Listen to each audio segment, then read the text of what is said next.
Watching an actress get her hair chopped off on screen has never, ever, ever been this effective. This is The Passion of Joan of Arc.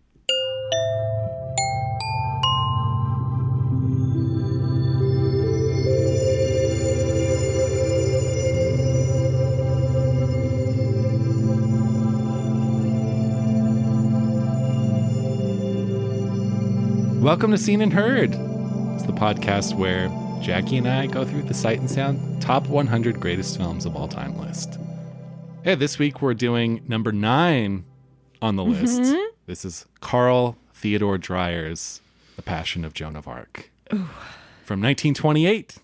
Yep. So this is our 4th silent film in a row. This is the end of the streak, I think. This is the end of the run. So after this, we're going, but I believe next week is Seventh Seal. Seventh Seal. We're getting into our first Bergman of the list. Yes, so I can't wait. This is the end of our silent run. It's been fun, but I think I'm ready to move on. I'm ready too. There are more silent films on the list, I believe, but this is it for this run. Good. And this will be our 5th that we've covered so far. How did that happen? Yeah, it just happened because of the nature where we go back and forth from top and bottom. You mean how we ping pong? How we ping pong. So I mean, it's been fun, but I'm ready to move on. Yeah, I'm ready for some Bergman. I'm so excited. I want to do David Lynch. I want to do Blue Velvet so bad. I'm gonna have to wait. Blue Velvet is like in the middle. Long ass time. Yeah. God. Hey, you're the one who wanted to ping pong. I don't know. I feel like that was a Jackie recommendation, which was a great recommendation. You gotta mix it up. I agree. And I've gotten a couple comments from people saying that they like the ping pong. Is good? Yeah. Okay, good. Yeah. Good. So what have you been watching this last week, Jackie? I watched The Celebration after you suggested it. Oh, did you? I did, and I loved it. It's such a unexpected ride. That's the best way you can describe that movie, right? I think so. And it's so interesting because the whole Dogma thing, like you hear about Dogma, but then I've seen Breaking the Waves. That's not a Dogma movie. Mm-mm. I've seen Dancer in the Dark, not a Dogma movie. Mm-mm. And so I've always been I've never seen a Dogma movie, but I've heard so much about it. And I've seen those like 2 early Von Trier movies and they weren't Dogma. So I was just like, does this really exist? Or were they just talking about this? Did they actually do this? So seeing it, and this is like the ultimate one, right? Like this was the first one. This was number 1, yeah. Now I get it, you know? And it's great, and I think it's hopeful. Like, I think the movie itself, it is so dark, but I think it's also hopeful. And I think the fact that it works so well is just in and of itself hopeful. Yeah, I agree. Yeah, I thought it was great. Yeah, I'm glad you enjoyed it. It was also my first Dogma movie. Yeah. I think Lars only did 1 or 2 like proper Dogma movies. Yeah, one of them is called The Idiots. Yep, that's the one I know, which I haven't seen. No, and it's like, okay. He was around. He was making movies in the 80s, which is funny. Oh, like really? By the time Dogma happened, he was already like an established director. Like he was already kind of a big deal. Yeah. But yeah, Vinterberg did get his start. I think this was Vinterberg. No, Vinterberg had made a couple small movies before The Celebration, but this was like his big breakthrough. Show me the Dogma. That's all I want to see. Yeah. But the big movie for me this week was Michael Haneke's Amour. You know what? I have not seen it. Greg, it is.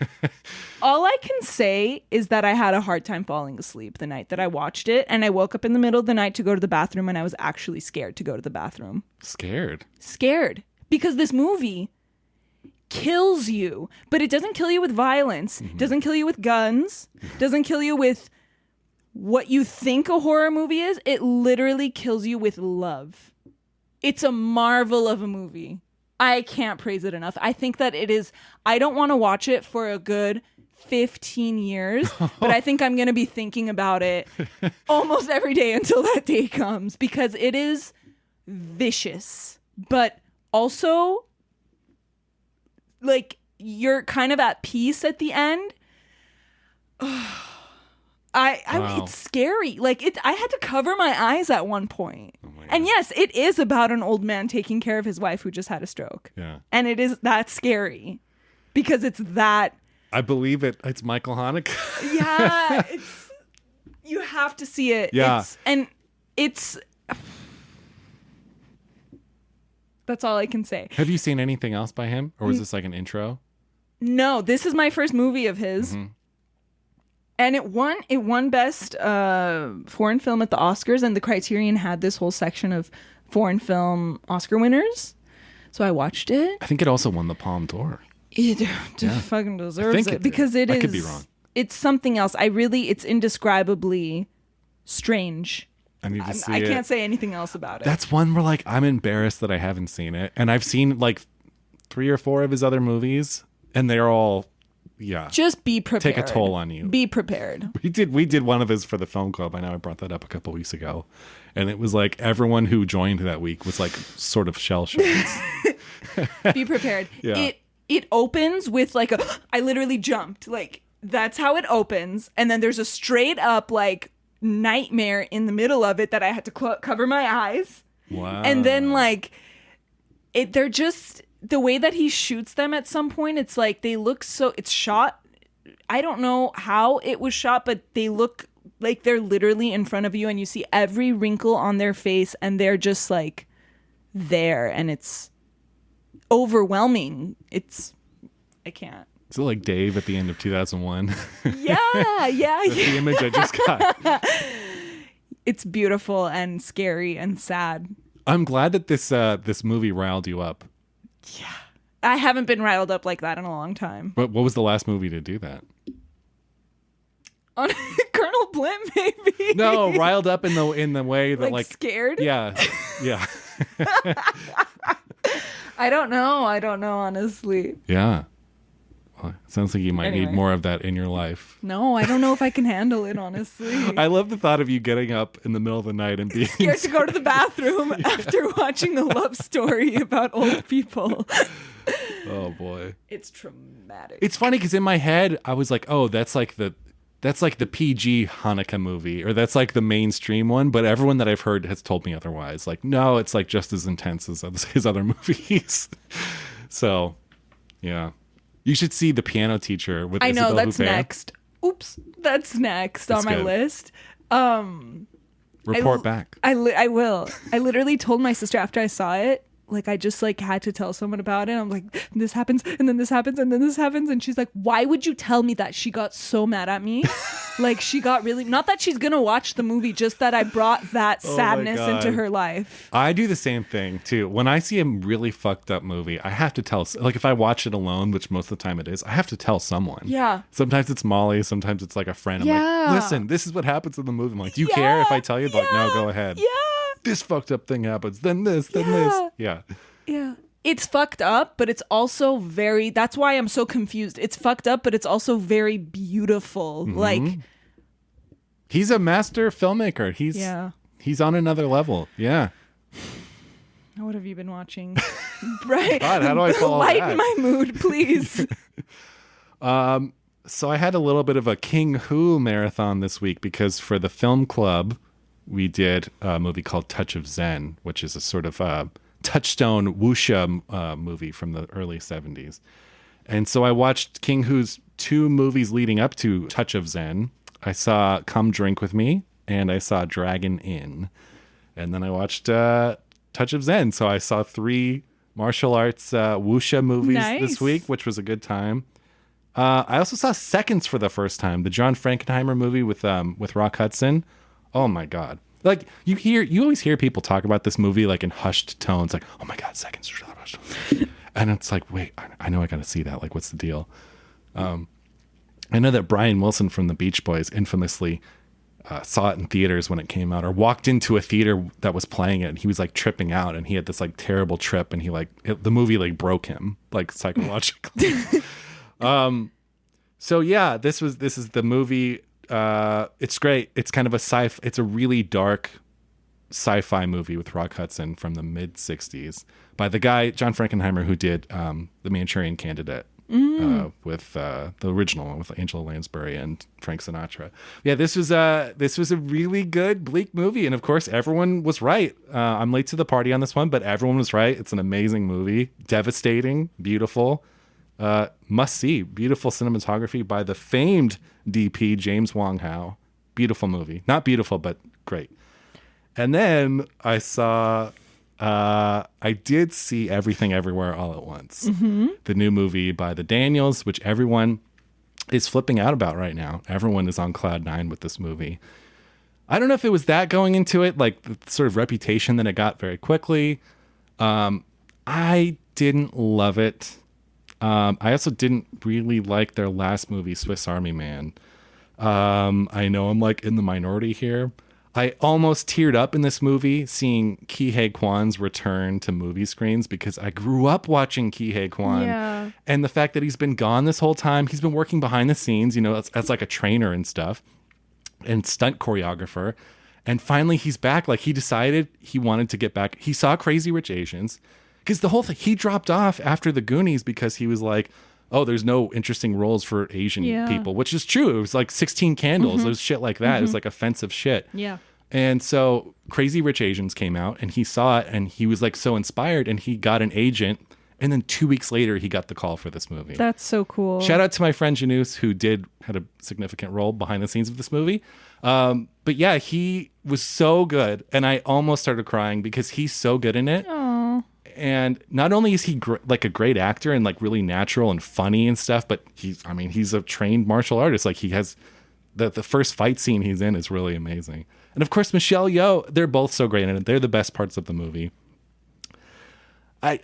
Not to get like too deep into the weeds, because I know it's just getting a wide release now, but yeah, it's not really, didn't really do it for me.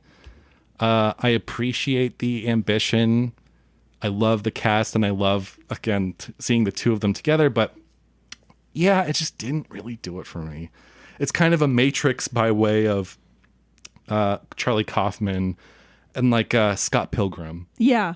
But it doesn't have the, it's like 2.5 hours. I thought it was too long. And yeah, I feel like I might get crucified for this because everyone on my letterbox is like, this is my favorite movie of all time. It didn't do it for me, guys. I'm here to report. Count me in the Emperor's New Clothes situation here.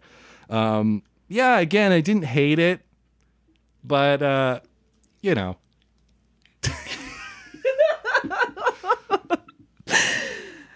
But are you going to see it? Yeah, of course. I want to see it. I look forward to your take on the movie. I do as well. Hopefully, maybe I can see it this weekend. See it this weekend. We'll see. It's been a long 2 days. I have watched 2 Joan of Arcs in the past 2 days. Oh my God. I watched the Bresson version today, and of course I watched this week's movie, Dreyer's The Passion of Joan of Arc, which we're about to get into right now. Right now. Let's do it.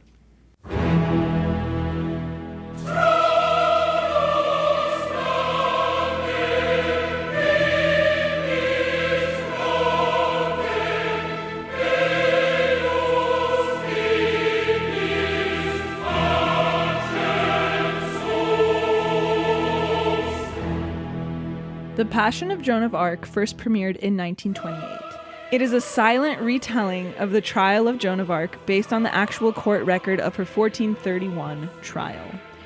It is directed by Carl Theodor Dreyer, co-written by Dreyer and Joseph Deltay.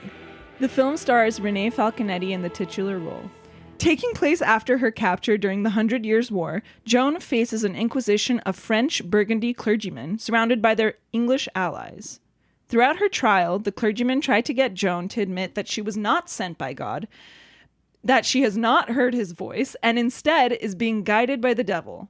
They try to deceive her by forging a letter from her King Charles the VII, then try to blackmail her into signing a formal confession by withholding communion from her. And eventually, when faced with the threat of being burned alive, she gives in and is sentenced to life imprisonment.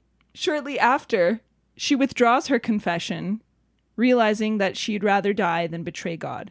As she is executed, a riot breaks out against the troops and the clergy by the distraught witnesses who call her a saint. The film also stars Eugene Sylvain, Maurice Schutz, and Anton Artaud as various clergymen and bishops. The big one is Eugene Sylvain. He's like the main one. The film has a pretty crazy history. So Dreyer was Danish, and he was invited to make a film in France. And he was basically told to choose between 3 famous French women, Catherine Medici, Marie Antoinette, or Joan of Arc. And apparently, rumor has it that the final decision came down to pulling straws. Yeah. So that's where this movie came from. And yeah, it opened in Copenhagen in 1928 in May. And then it was supposed to premiere in France shortly after, but these French nationalists got really mad that this Danish director was making a movie about Joan of Arc and he wasn't Catholic. So they delayed it, and then it went through some censorship with the Archbishop of Paris. So the film eventually opened in Paris in December, but shortly after, a fire broke out at the lab in Berlin where the film's original negative was. Dreyer was devastated, but he was able to patch together a second negative using different takes that looked pretty similar to his original vision. Apparently, he took a lot of takes. And that was also lost in fire, that second negative. There was also another version created by some found print of that second negative by Joseph Marie Le Duca. Have you heard of that one? No. So he patched it together. He's a historian. I think he was also one of the founders of Cahiers du Cinéma. Oh. He patched together. He found some print of the second negative, but he edited it a lot. And instead of inner titles, he put subtitles, and Dreyer hated it. In fact, he wrote this letter to the studio, Dreyer. He wrote, "The editor, again, with the best intentions, has tried to make the film more accessible to the general public by appealing to the public's bad taste." That's what he said about that version. But then a film miracle happened, and this is the end of my story, I promise. A film miracle happened in 1981. A janitor was cleaning out a closet in a mental institution outside of Oslo and found an original negative from 1928, Dreyer's original vision. Wow. And it's now affectionately known as the Oslo negative. Huh. You didn't know about this? I did not know that. So that's how we have the film now. Otherwise, we wouldn't have had it. Wow. It would have been that weird chopped up version. Yeah. Or, yeah, it's weird, yeah. Yeah.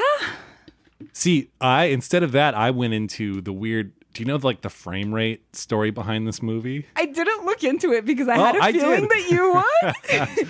There's some confusion about what the frame rate is, right? Yeah. So on the Criterion disc, at least that I have, there's 2 ways to watch it. You can watch it in 24 frames per second, which is the standard movie frame rate, or you can watch it in 20.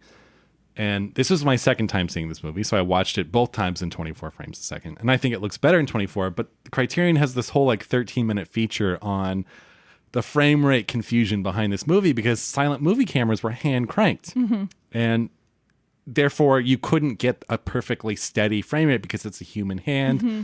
And basically what happened was a lot of silent films, it just varied. Some silent films would be projected at 16 frames per second. Some would go up to 28 frames per second, which really alters the runtime of the movie. Of course. And if you watch this movie in even the 20 frames per second, I think it's 15 minutes longer. Really? Yeah, because every scene is just that much slower. Yeah. And it looks weird. They have side-by-side comparisons. I feel the 20 looks weird. But there's this whole thing of they don't know which one Dreyer intended. They pulled up this Danish projector's handbook from the era that said project in 16 to 20, but then the score or the original score or something said something differently. Yeah. And so they don't know. So Criterion offers both. I watched the 24. I think it looks better. Yeah, I mean, they said some people think it looks a little cartoony, silent film comedy-ish because people move a little quickly, but I think it just looks more natural. Yeah, I think so too. Yeah. And speaking of the score, so basically which version did you watch? I watched the Voices of Light one because here's what happened. Basically, there's no proof that there's a definitive score for this movie. Yeah. At those 2 premieres, it was 2 different scores. There was an orchestra and singers, but apparently they weren't that good. And there's no evidence that Dreyer himself said okay, this is the score for this movie. So the version I watched, and it seems like you did too, it's this oratorio called Voices of Light by a musician called Richard Einhorn. Mm-hmm. And he's a composer. And basically it's vocal pieces. I watched his little thing on Criterion. He has this little interview that he gave talking about how he scored the movie and what he did. And what he did is he wanted it to be voices because Joan heard voices. And the text of what they're actually saying is taken from writings of medieval female mystics from her time and earlier. That's Isn't that cool. so cool. That's cool. Yeah. And she was obsessed with bells. So what he did is he literally went to the church that she used to pray at, recorded the bells. Every bell you hear in this movie with this score are the bells from Joan of Arc's church. I didn't know that. Isn't that so cool? That's really cool. Yeah. Did you like the score? You know, I think it's very majestic. Here's what I'll say, and this is one of my initial thoughts. When you start the movie on Criterion, the music starts immediately. Over the Criterion logo. Before the Criterion logo, before the Janus Films logo. This is what you hear. This is the first thing.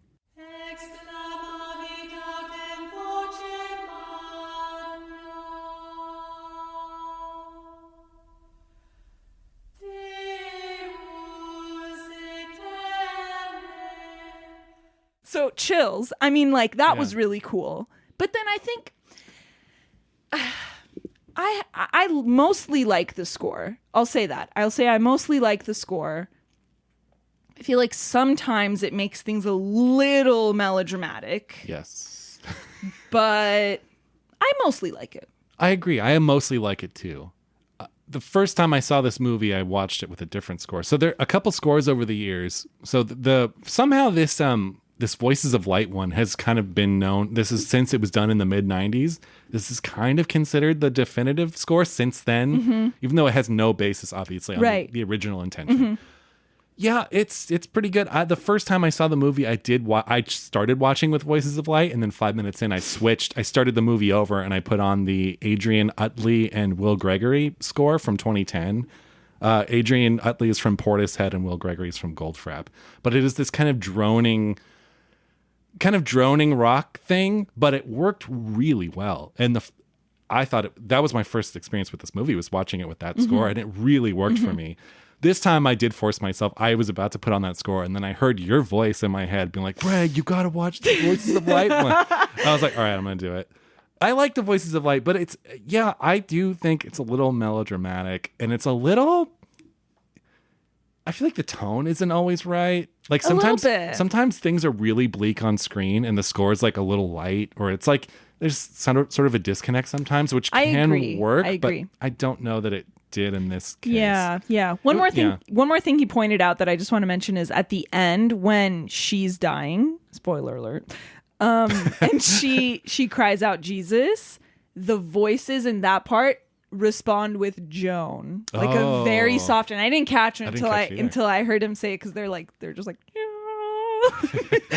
but they're saying Joan, and I thought that was really cool. And I like that he took the text from those old writings. I think that's really neat. But yeah, I agree with you. I feel like sometimes it is a little overdramatic, or the tone doesn't really work too well. But it's overall, the kind of thing, I think it's good. It sounds like he had great intentions and he did his homework in terms of like using the bells and like incorporating that stuff, but that doesn't necessarily make a great score. And as with a lot of silent, I mean, this is one of the most iconic silent films ever made. There's a ton of scores for this. In fact, Nick Cave did one, Cat Power did one. Like a bunch of really high profile people have scored Passion of Joan of Arc. Yeah. But, and I'm not even saying that the one that I listened to was like the definitive one, but I think it worked more than Voices of Light. See, I wouldn't want to watch this with like rock. You know what? But I wouldn't. I know me. I wouldn't. Yeah, but it's like really well done. And it really puts you into the torture chamber sequence with the Voices of Light. There's like, it's not menacing at all. With that other score, it becomes a whole nother thing. Okay. It's not like heavy metal or something. Yeah, it's like, it's still tastefully done. Like they're accomplished musicians. They're not just like street urchins. Why am I imagining like Bohemian Rhapsody? No. There's no singing. I know, but it's all instrumental. Like, no, it's nothing like Bohemian Rhapsody. Yeah. What are your initial thoughts? So we kind of already got into that, but we did a little. I first saw this 4 years ago, and of course it was a movie. How do you know that? How do you remember that? You know why? Exactly it's because I was on Letterboxd today, and I had logged it in 2018. You've had Letterboxd that long? Yeah, since 2017. A lot of people have been on You're it since a trailblazer. No. Yeah, you are. When I got on Letterboxd, it was already a thing for like 10 years. And I'd already heard about it from a bunch of people. I felt like I was late to the party on Letterboxd. What? Yeah, it's been around since like 2010 or something, or a couple years after that. Wow. But So I first saw this 4 years ago. And of course, it's one of the most famous silent films ever made. And the image of Renée Falconetti in this movie is so synonymous with just film, with cinema. You've seen that before, right? Yeah. But I was so blown away. I did see it, like I said, with the other score. I was really blown away by this movie. And I was like, yeah, I get it. Like, it's a masterpiece. I get everything that everyone ever said about this movie. Turns out that it's right. Like, it's a great movie. That's what I was going to say. This movie is exactly what you think it's going to be, but not in a bad way. No, like, that's not a bad way. thing. Yeah. In the best way. Yeah. What's wrong with someone saying this movie's amazing and then watching it and you're like, yep, it's amazing. It's a great feeling, because a lot of movies sometimes that you do hear a lot about, you come around to them and you're like, yeah. Yeah. But to see one that's so revered and you watch it and you're just like, yeah, wow. you know, like, that's what it did for me. Yeah. So seeing it again, I watched it again today with the Voices of Light score, which again, I didn't like quite as much, but yeah, movie is amazing. Like, holy shit. And it's the kind of thing, like, I like Dreyer. It's funny because he did a movie a couple years after this called Vampire. And we did it for the film club. And no one really loved Vampire. It's one of those kind of early sound movies, so it's kind of sluggish and it's kind of awkward. Mm-hmm. And it's funny because this movie came out before, and it's so quick and it's so like tight. Mm-hmm. And it's almost hard to believe that the same guy did Vampire, which again, I don't hate. I think it's an interesting film, but this is on another level. Yeah. Like, holy shit. Yeah. So what about you? Yeah. I mean, this is, like you said, it's one of those that I hadn't seen before, but you hear so much about it. Everyone talks about it every chance they get. And for me, it's like Vive sa vie, right? Like, that was my, like, when I saw Vive sa vie, I was like, wow, like, what is she watching? And she's crying. And, you know, people go to the movies so much in new wave movies. That's like one of the factors. That's what makes a new wave movie, right? It's someone going to the movies and being affected. And it popularized that in movies. So it already meant so much to me because of what it means to her in Vive sa vie. And I always, like, when I see that scene, when I see her crying, like, that makes me cry. And she's crying because she's crying on screen because Joan of Arc is crying. So I've been in this cycle of tears that I cycle of tears.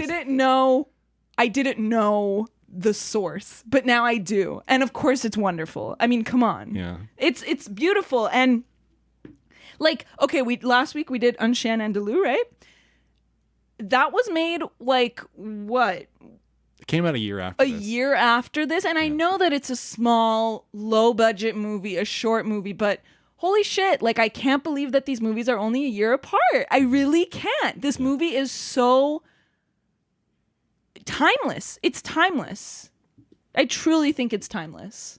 It's so timeless that and we'll talk about this in a little bit because you did just watch the Bresson one. Oh, yeah. This is so timeless that when you're watching this now in 2022, you're like, yep, this is still the definitive, like, Joan of Arc movie. Yes. So do you want me to talk about a little bit about the different versions of the Joan of Arc story? Yeah, why not? Okay, so we have an Ingrid Bergman version directed by Victor Fleming. It was actually his last movie. Came out in 1948. Wow. These are like the big Joan of Arcs. Yeah. So there's that.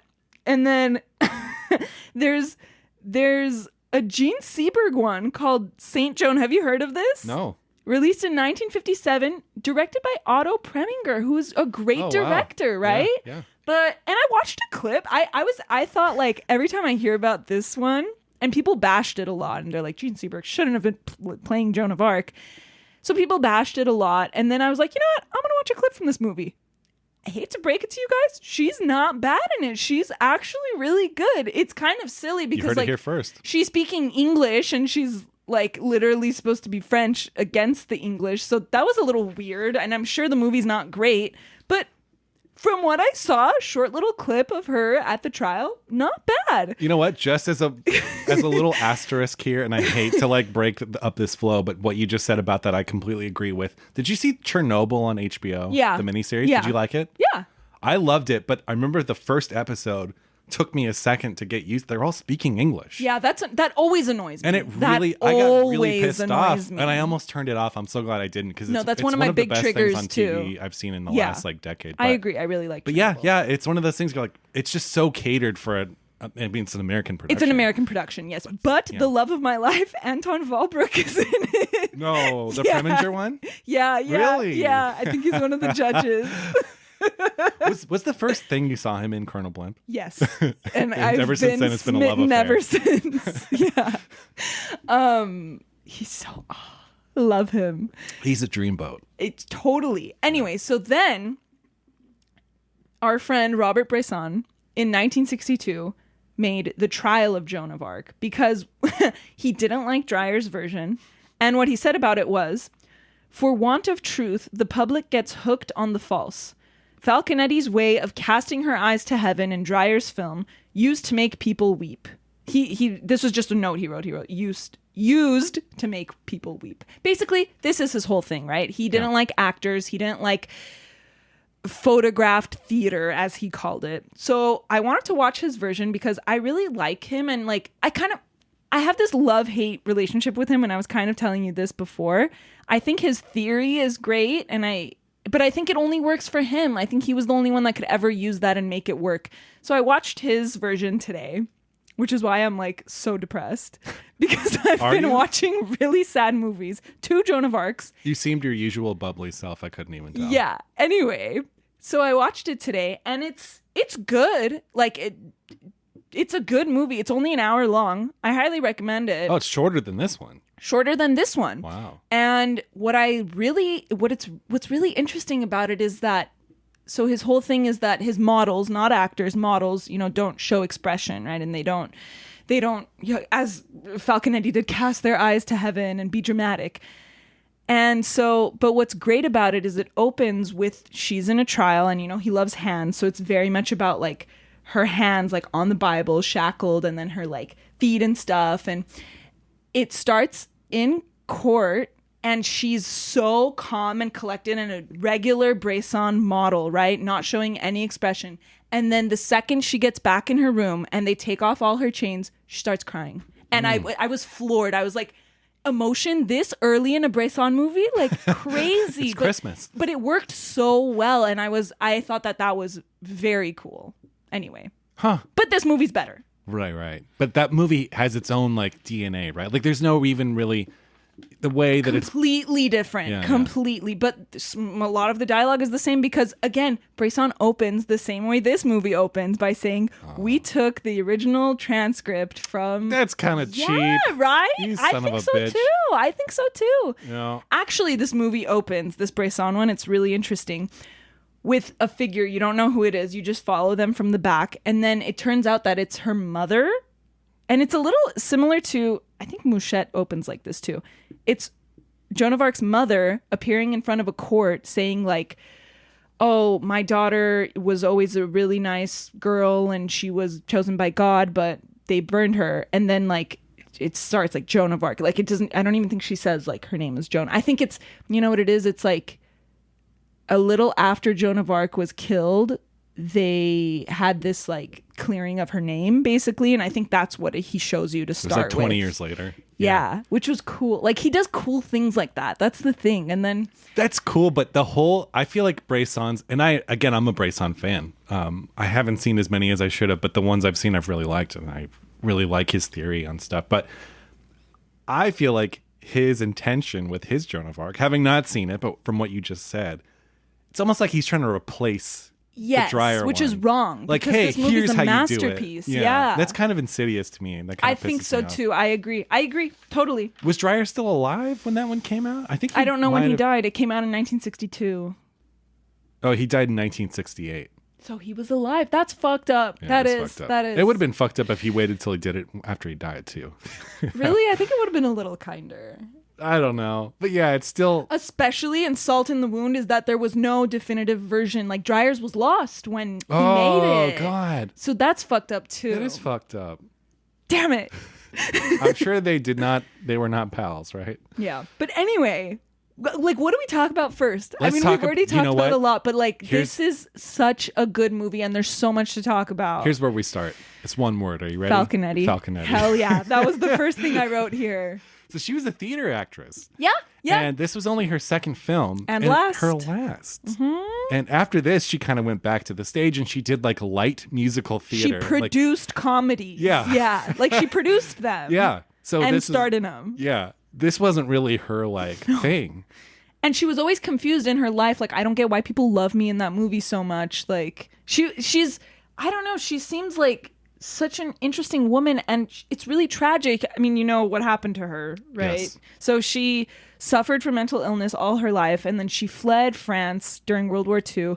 She ended up in Argentina and she like killed herself in 1946, I want to say. I didn't write it down, but she was 54 years old. I heard that she killed herself of like malnutrition or something. Yeah, which is really, really sad. Yeah, but I mean, like you watch her in this movie and it's like, and this was also an initial thought of mine. It's just the first time you see her, like her giant eyes just open, like she looks possessed almost. Yeah. But in like a beautiful way. Like, and it's when she goes like, when they ask her, and this is when it really caught me, they ask her like, oh, what is the gift that you're gonna get? And she goes, the salvation of my soul. And her eyes like get big and she like looks up and I'm like, oh shit. Yeah. Like and then he spits on her face. Like, yeah. I mean, look, this is not like a hot take, but she has one of the most expressive faces in all of cinema. Like this is, so too. And this is a key. And again, I know everyone thinks this, but her performance in this is truly like one of the absolute great screen performances ever committed to sell you on. Yes. Like people will talk, no, this is like top 3 screen performances. Don't you think? I think. And also, I think you're sounding a little bit like our friend. Which friend? Pauline Kael. Oh, yeah. We'll get into that. That's not a bad thing. No, I know, because you literally said, because I try to avoid it. I try not to read Pauline's reviews before you read them to me, but it was there on Wikipedia and she straight up said that. So I couldn't, like, it was right there. Yeah. But yes, I think that she's brilliant. And I think that she creates a whole class of her own with this movie because it's like expressionistic acting, right? But it's never, I mean, I could see someone watching it and saying like, oh, that's weird. But also I can't see someone watching it and say that's bad. Does that make sense? Yeah. Like, yeah. Like who would think this is bad? It's crazy too, because they didn't have, Dreyer's whole thing was they couldn't have makeup on. Mm-hmm. So her and all the other actors, and which is why a lot of the other actors are shot kind of like grotesquely. They're shot from like low angles with like harsh light to make them look grotesque. But yeah, none of them have makeup on, and this is a movie comprised entirely of faces. Yes. Like yes. You know how John Cassavetes has the movie called Faces? Mm-hmm. Bullshit. This is Faces. Yes. Yes. I say that with all love to Cassavetes, obviously. This is truly, and it's crazy because they spent so much money on the sets for this movie, but you cannot tell because it's all close-ups, which I love about this movie. Me too. And while I was watching it, I was like, what a smart way to get around production detail, because you don't have to show all these like period details. And yet it was so expensive. And when the movie was done, his producer's like, hey, what the fuck? Like, we spent all this money. I think it was like the most expensive movie sets at the time. Yes. And they were angry. And then Dreyer was like, hey, but it affected their performances. So what are you going to do? Yeah. Because he's a mafioso. What are you going to do? Well, to go back to Bresson, you said he's doing faces, right? Well, Bresson's all about hands. And like Bresson's thing, and this is the last thing they couldn't be more different. I don't want to talk too much about him, but like his thing was, okay, Falconetti, she is doing this expressionistic acting. First of all, he doesn't even like acting, let alone expressionistic acting. So he really didn't like that. And that's valid.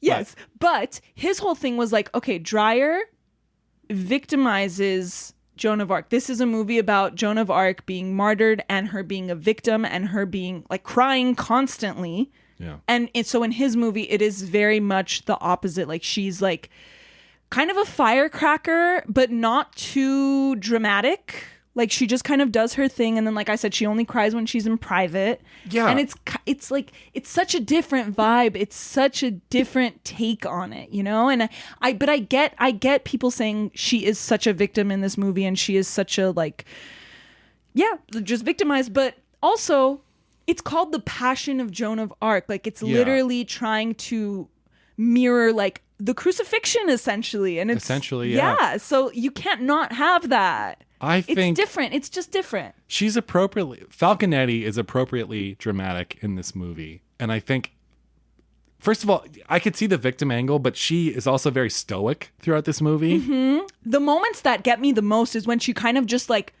she just kind of like looks like, but she's not crying. She's not smiling. She's not frowning. She's just kind of looking stoic and shocked, kind of. Yeah. And those are some of the best moments. Yeah. But yeah, I mean, it's two different styles of acting, really. And like, I get both ways. Both ways are valid. Like you said, Bresson's only works for a Bresson movie, though. Yes. But yeah, I mean, so have you heard anything about the potentially abusive relationship between her and Dreyer? I did, but then I also read some stuff that it was just rumors. That's what I saw too. So the reports are that he was a shithead to her during the making of this movie, that he was beyond demanding. He was kind of physically abusive. There's this quote from Roger Ebert who said, "For Falconetti, the performance was an ordeal. Legends from the set tell of Dreyer forcing her to kneel painfully on stones and then wipe all expression from her face so that the viewer would read suppressed inner pain. He filmed the same shots again and again, hoping that in the editing room he could find exactly the right nuance in her facial expression." Well, we know he did a lot of takes because he was literally able to create that negative, second negative. He's like Kubrick Senior, you know? Yeah, but hopefully not. I don't know. Not. Legends. I mean, come on. But yeah, then there's accounts that wasn't necessarily the case. But also it's a little suspicious that this was Renée Falconetti's last film. That's true. It's like... But she always said she just never cared for cinema and she never cared for... I get that. But maybe there's some truth to Dreyer being a shithead. Sis shaved her head on screen. She did. And I listened to this thing about her daughter because her daughter's like one of her biographers. There's this recorded interview on Criterion and her daughter was talking about how she tried to get around like shaving her head. But listen, she ended up doing it. If you don't care about cinema that much and you don't care about being in movies and she didn't take this too seriously, she wouldn't have done that. Yeah. Like Clara Bow wouldn't have done it or Louise Brooks. Yeah. Oh, you heard how there was like rumors that Lillian Gish was going to do it and the French nationalists just said absolutely not. Yeah. Which is, I kind of love. So, yeah, I mean, do you want to talk about the cinematography a little bit? Yes. Rudolph Maté is the cinematographer. And Genius.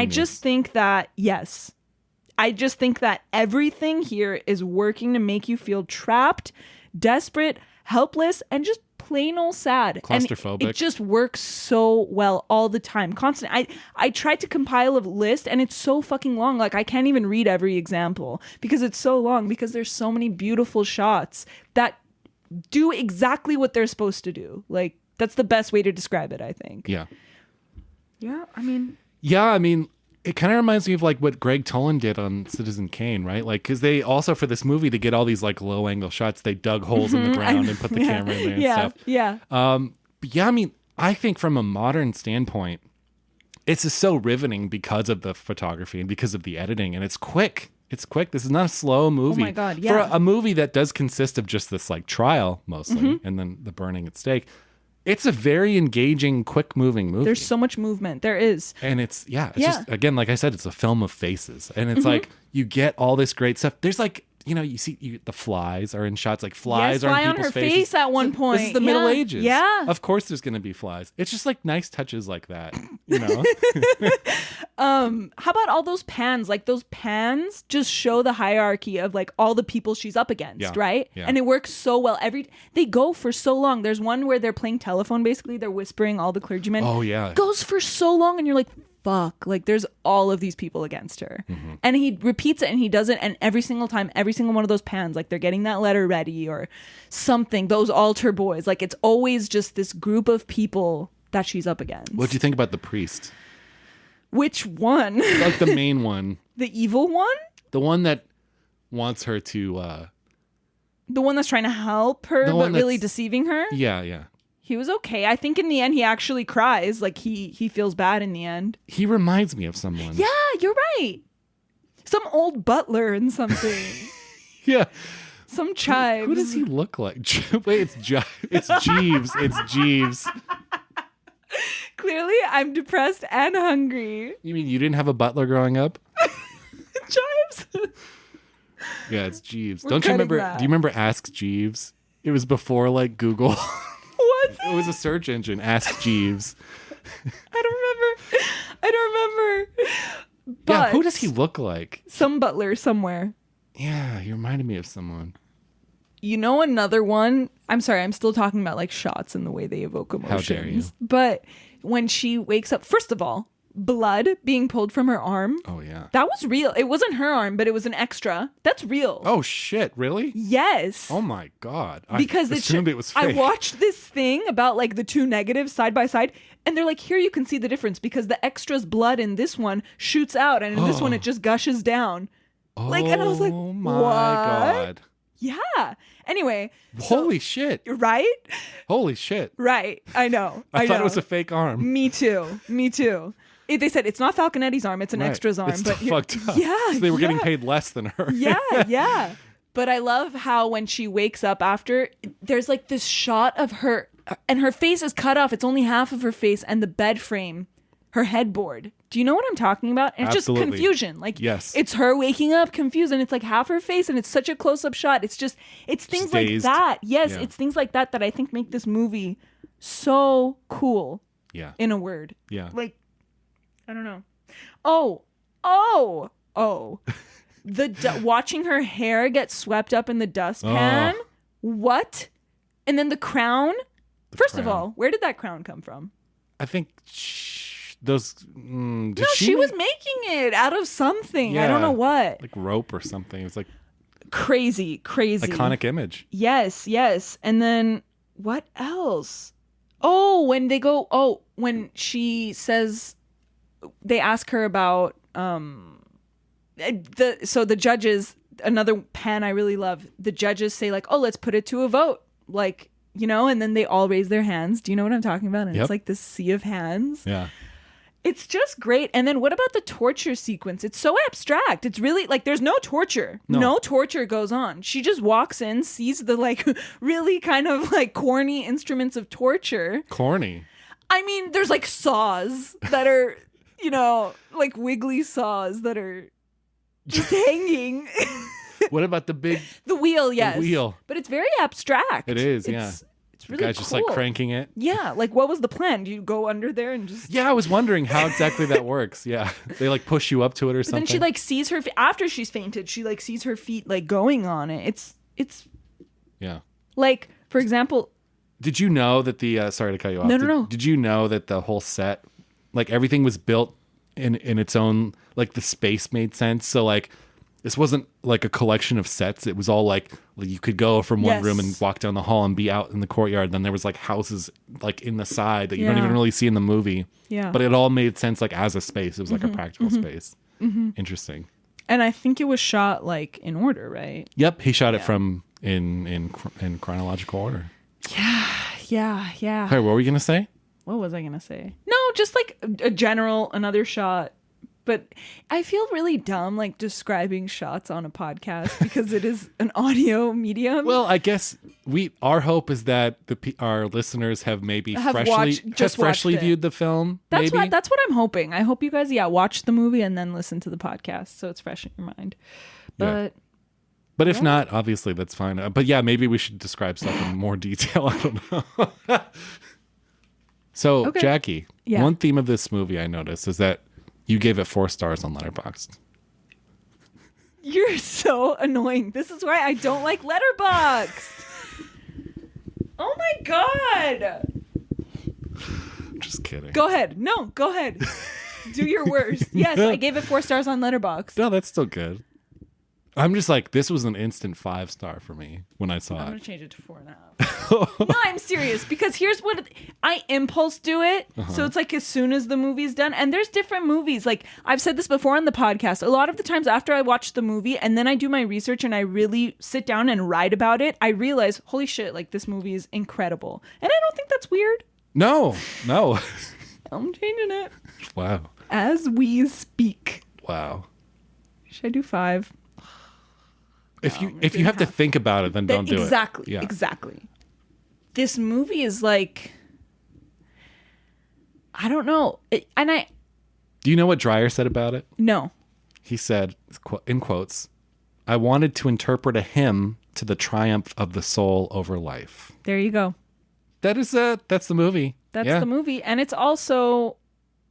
That's going to be it for Seen and Heard, folks, this week. Have a good...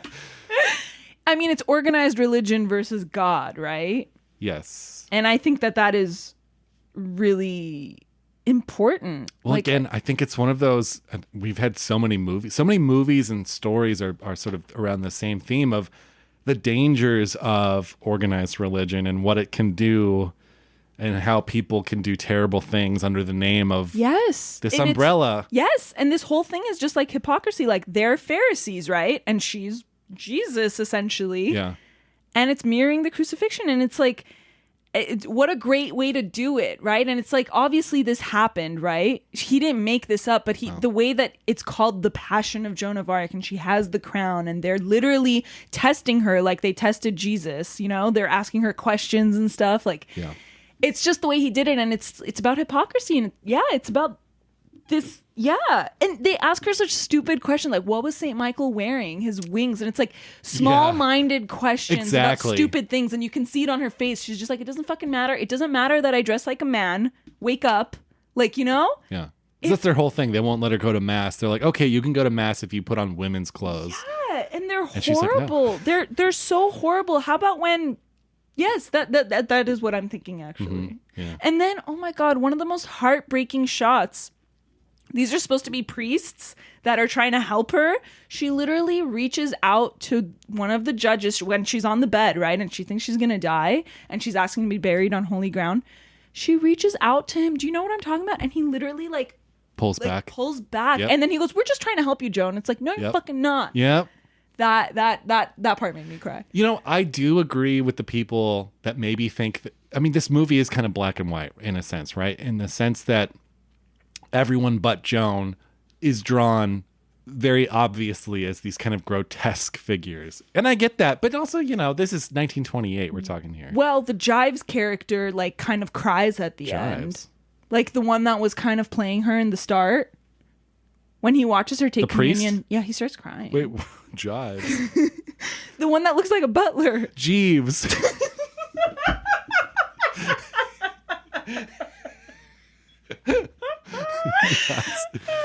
You should have a sitcom just called Jives.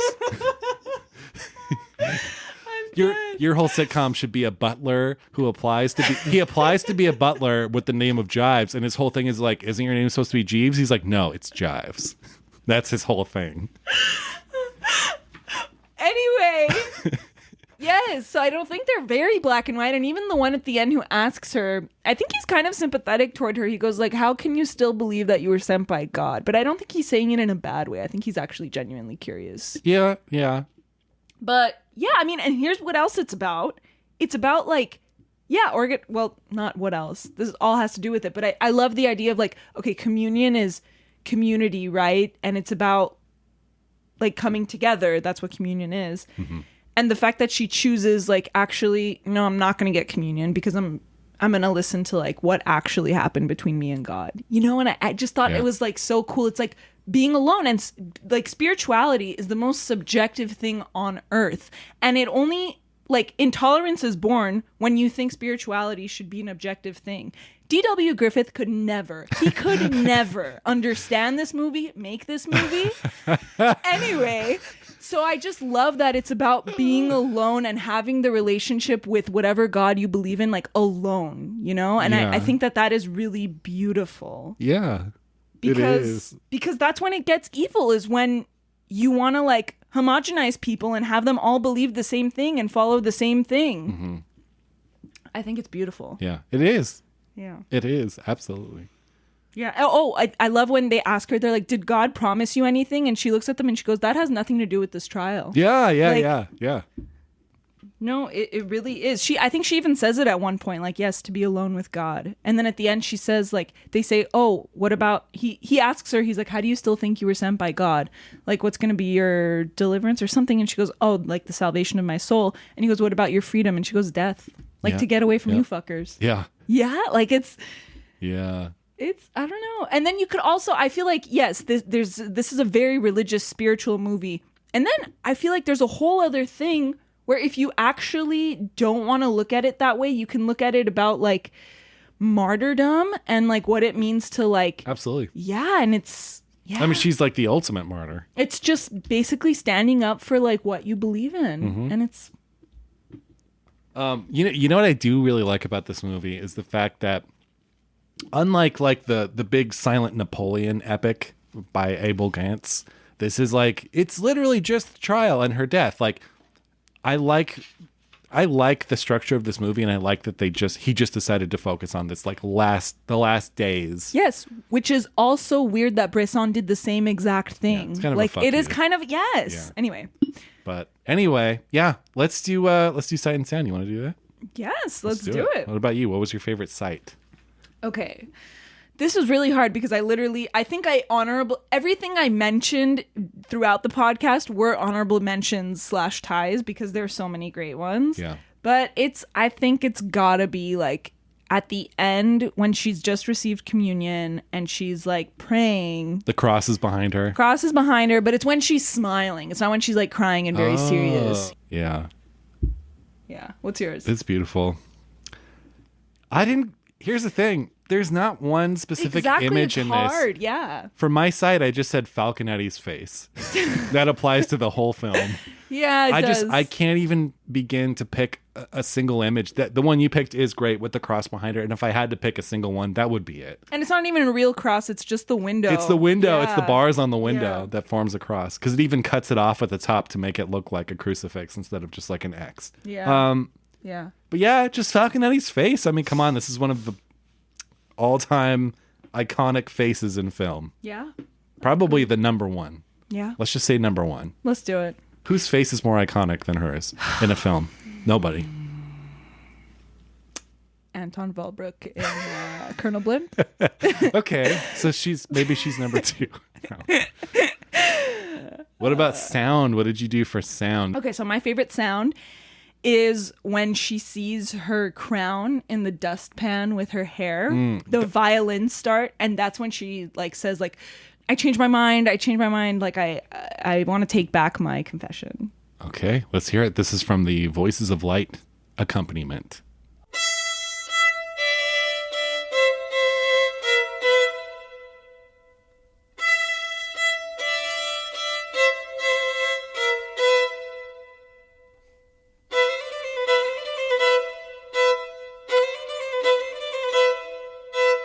Crazy. Those violins are crazy. Well, you have to stop it.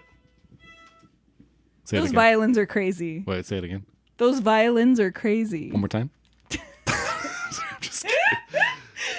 You know what it sounds like? It sounds like the Dance Macabre. Yeah, what's that from? It's just a piece. Yeah. Play it for me. The beginning.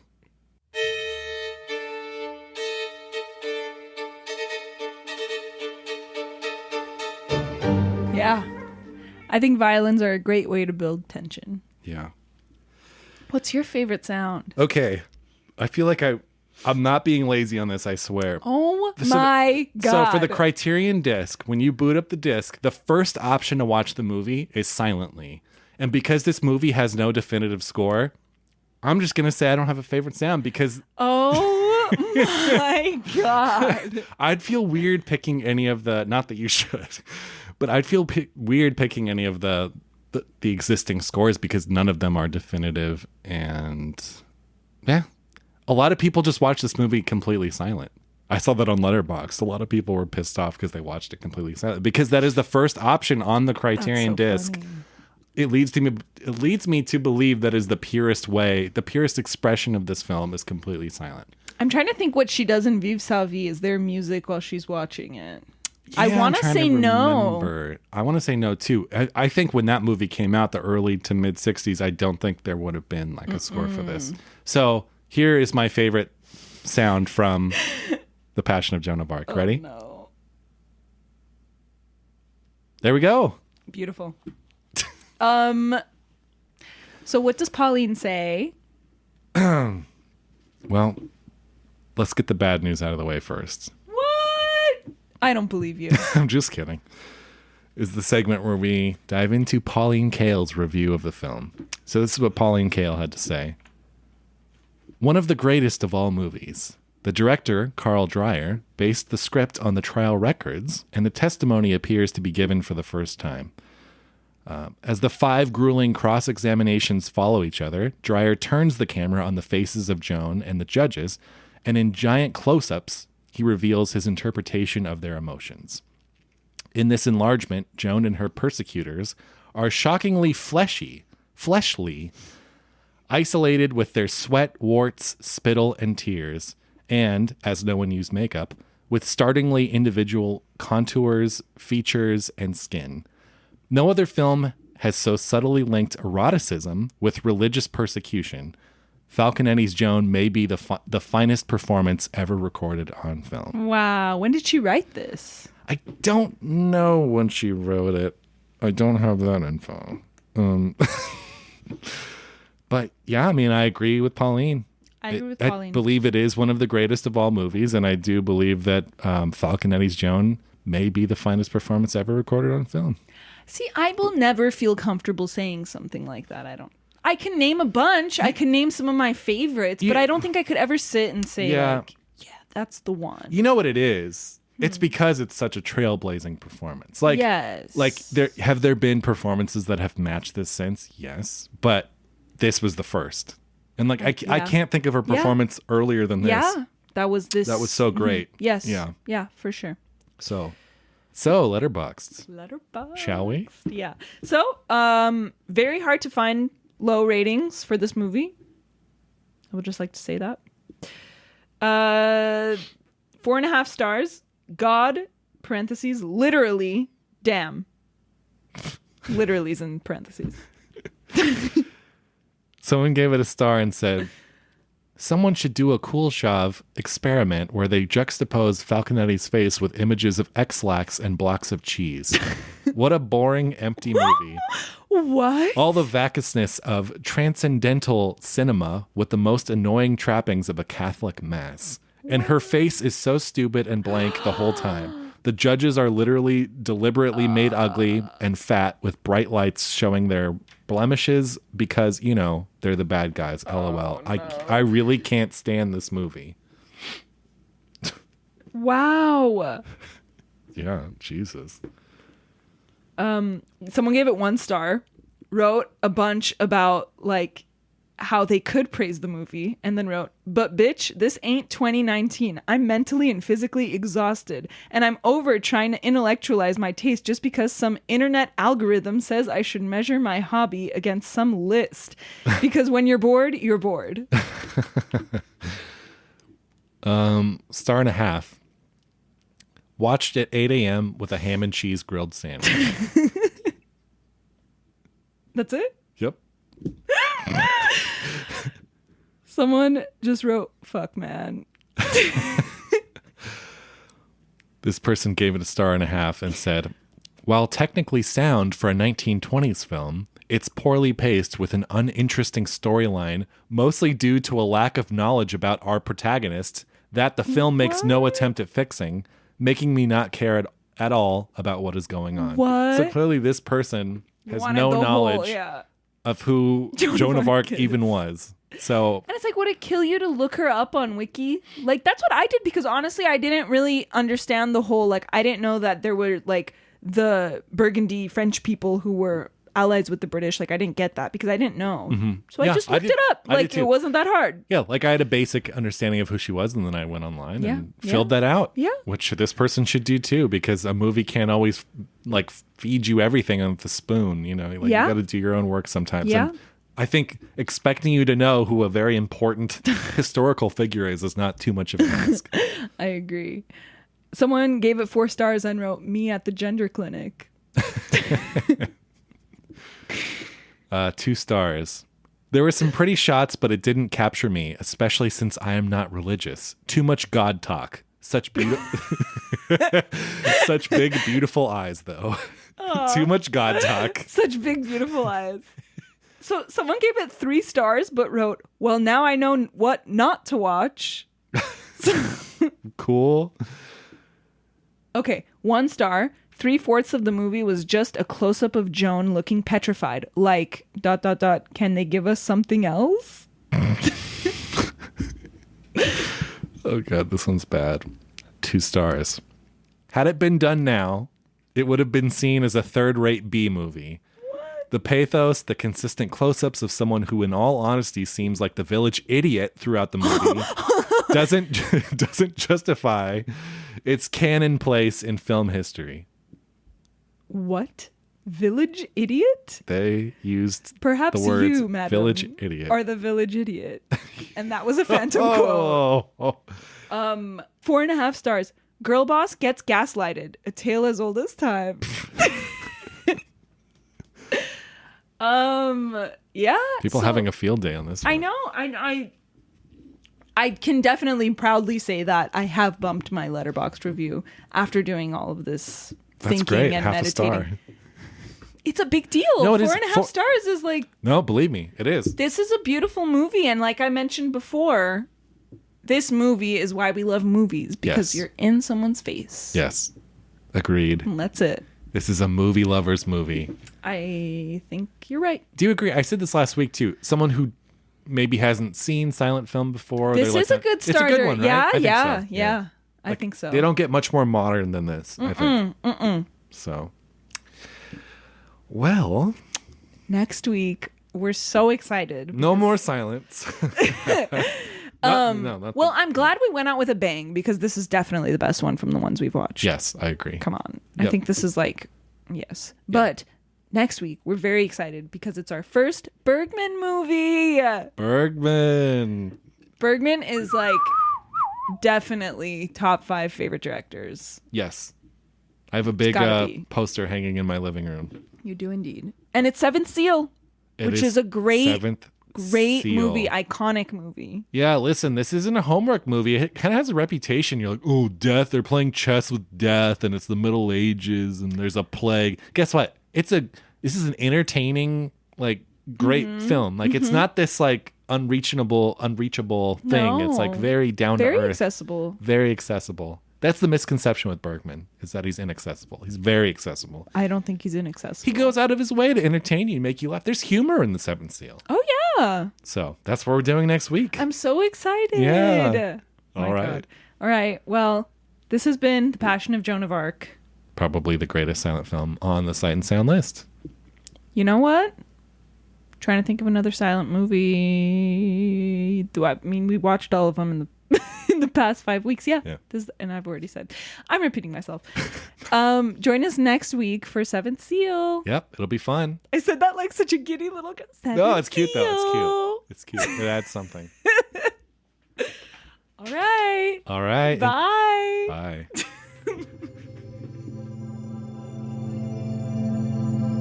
Seen and Heard is presented by the Arroyo Film Club. Produced by and starring Greg Kleinschmidt and Jacqueline Pistachian. Edited by Greg Kleinschmidt. Music by Andrew Cox. Special thanks to Catherine Ferenchak.